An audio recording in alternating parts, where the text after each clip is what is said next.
네. 그래서 간단하게나마 제가 그 광주 전남 지역의 여성 독립운동의 지금 연구의 특징 그리고 현재까지의 상황에 대해서 오늘 말씀드리도록 하겠습니다. 일단 조금 살짝 비켜서 이렇게 진행을 하도록 하겠습니다. 네. 먼저 사실 이 독립운동과 독립운동가에 대해서는 당연하게도 현재 서훈 작업과 연결이 되어서 국가 정체성이 국민의 자긍심에 굉장히 중요한 토대가 되어 있고요. 그래서 정부 차원에서 학술 연구에도 그리고 학생의 시민 교육에도 많은 투자를 하고 있습니다. 그리고 독립유공자 후손 예우와도 연결이 되어 있고요.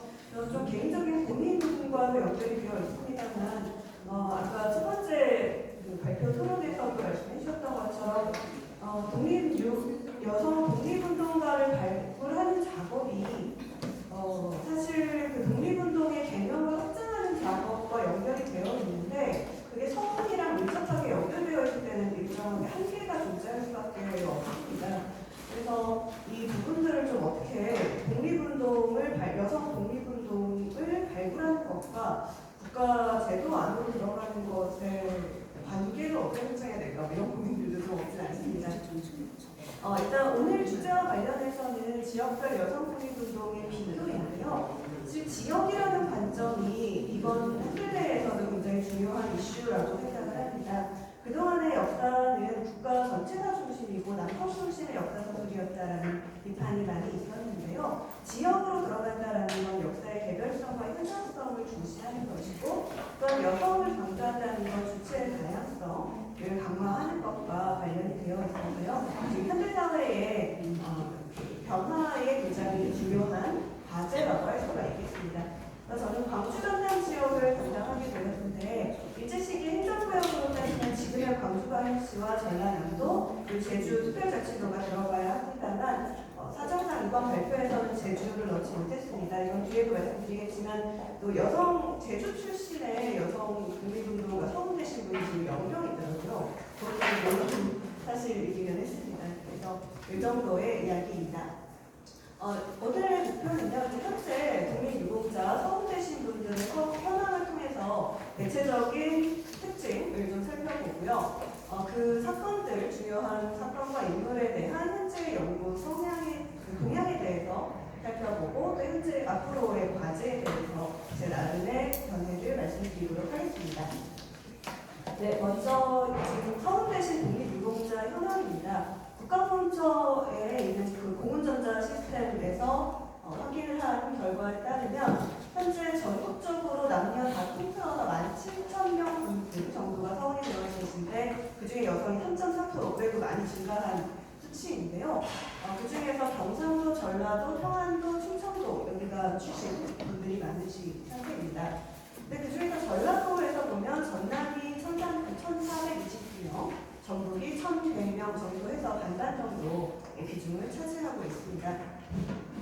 근데 이걸 제가 따로 발표문도 드렸었는데요. 그러고 보니까 그 말씀을 못 드렸네요. 제가 너무 늦게 해가지고 발표문, 토론문 둘 다 별지라서 죄송합니다. 네, 제일 마지막에 부표도 있어서요. 서훈되신 분들 명단이 있으니까 비교해서 살펴보시면 되겠습니다. 지금 독립유공자 소상되신 분들의 보훈처에서 운동 계열을 분류를 해놓고 있는데요. 그거에 따라서 남녀를 비교를 해봤을 때 성별에 따른 운동 계열의 차이가 굉장히 확연하게 드러났습니다. 남성의 경우에는 국내 항일, 전라남도에 한정된 건데요. 국내 항일 그리고 의병, 3.1운동, 학생운동 순으로 나누는 상태입니다. 근데 여학생은 보시면 알겠지만 아주 3.1운동과 여성은 3.1운동과 학생운동에만 집중이 되어 있고요. 의병이 한 분 계신데 양반매라는 분입니다. 이분은 호남의병장의 아내였고요. 그래서 이분은 남편과 생사를 함께 하겠다라고 하면서 의병전쟁에 참여를 하셨다라고 얘기를 하고요. 또 하나 국내 항일은 또 이것도 한 명이어서 사실 이게 굉장히 큰 차이라고 생각을 하는데 남성은 국내 항일이 제일 많음에도 불구하고 여성은 한 명밖에 없다라는 거죠. 이분은 조아라 선생님, 광주의 어머니라고도 불리는 5.18 때 시민교섭위원회에서 참여하셨던 분인데 수평여학교에서 광주학생 항일운동이 끝난 다음에 비밀결사 대청단을 조직했다라는 견적으로 추서가 되셨습니다. 그래서 굉장히 여성에 대한 발굴 및 서문이 부족한 상황이다라는 것을 확인할 수가 있었습니다. 그리고 많은 연구에서 반복해서 지적되는 것이기도 합니다만 그 유공자의 포상 품격도 차이가 많이 나는 거죠. 그 남성분들의 경우는 지금 애족장이 가장 많지, 지금 대한민국장이 제일 높은 거고 아래로 갈수록 낮은 건데요. 애족장이 제일 많고 대통령 표창이 그다음 애국장 그리고 독립장도 상당히 존재를 합니다. 근데 여성의 경우에는 이 격이랑 숫자가 정확히 반비례 합니다. 제일 낮은 대통령 표창에 절대적으로 몰려있는 상태이고요. 애국장, 제일 높은 애국장이 제일 높은 건데 한 분은 임시정부에서 참여하셨던 신정환이라는 분인데요. 아버지가 신익희였던 분이었습니다.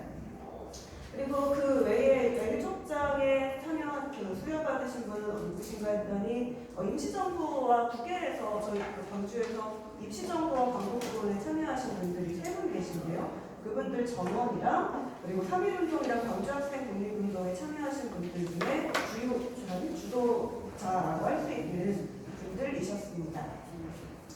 그래서 여기까지 확인을 하고 나서 또 한번 다른 지역은 그럼 어떤가라는 생각이 들어서 좀 비교를 해봤는데요. 저는 제가 이번에 공부를 하면서 이게 좀 흥미로웠습니다. 그러니까 생각보다 전남에서는, 그러니까 광주를 포함한 전남에서는 여성 비율이 높은 것이었더라고요. 그러니까 전국 평균이 약간 3.4%라고 말씀드렸는데 전남에서는 이게 5.6%입니다. 그래서 아까 가장 서울되신 분이 많았던 경상도 같은 경우는 2.1%, 전라도에서도 전남이랑 전북을 나눴을 때 전북은 1.7%밖에 되지가 않습니다.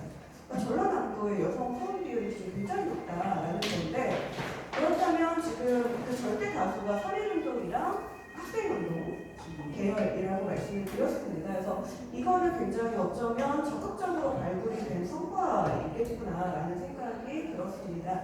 근데 그 대부분은 여학생입니다. 광주에 특히 그 광주와 목포 도시 지역에 중등 여학교가 존재하기 때문에 이 수피아 여학교하고 광주 여고고 그리고 정명 여학교 출신의 학생들이 많이 서원이 되고 있습니다. 이게 광주 지역의 대표적인 특징이 아닌가라는 생각이 들었고요. 실제로 기존의 연구들도 이 여학생 운동을 중심으로 진행이 되고 있습니다. 네, 그래서 다음으로 이 연구 동향에 대해서 설명을 드리고자 하는데요. 네. 지금 노트북이 어디 있을까요? 제가 어디서 막혔나? 선생님인가요? 네.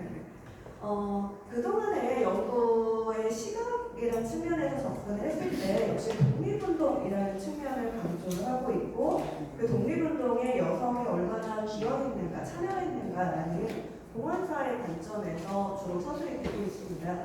대표적인 게 역시 지방자치단체가 주도를 하고 계시는데요. 통사로서 가장 먼저 나온 것이 전라남도의 전남여성 100년이고요. 목차와 내용 서술을 조금 보완 혹은 조절을 해서 만들어진 게 2015년에 민주장정 100년이었습니다. 그래서 한번 목차를 살짝 비교를 해봤습니다. 어떤 내용들이 들어가 있는가라고 했을 때 이 전남여성 100년이 지금 출발인데요. 굴레 속에 한국 여성이 있다가 이제 여성의 권리의 여권송문 이야기를 하고요. 그리고 배움의 길이 열리고 구국의식이 싹 서서 국채보상운동 그리고 여성들이 3.1운동에 광주 지역과 목포 지역에서 활동을 하고 또 20년대에 각종 그 운동들이 활발하게 벌어지고 또 여학생, 한일학생 독립운동이라는 게 별도의 항목으로 설정이 되어서 목포 정명여학고, 광주 여고고, 광주학생 한일운동 파트들이 진행이 되고 있습니다. 그리고 거의 마찬가지 것들이 순서는 바뀌긴 하는데요. 민주장정 100년에도 거의 같은 사건들이 다뤄지고 있습니다. 근데 여기에서 목차에서 제가 먼저 좀 주목을 했던 것은 아까 말씀드린 것처럼 구국의식 그리고 여기서는 한일투쟁이라는 표현들이 등장을 해서 그 내용들이 모여서 전개가 되고 있는데 또 다른 표현들이 있습니다. 여성운동, 그리고 여성노동운동, 여성농민운동 그리고 여기도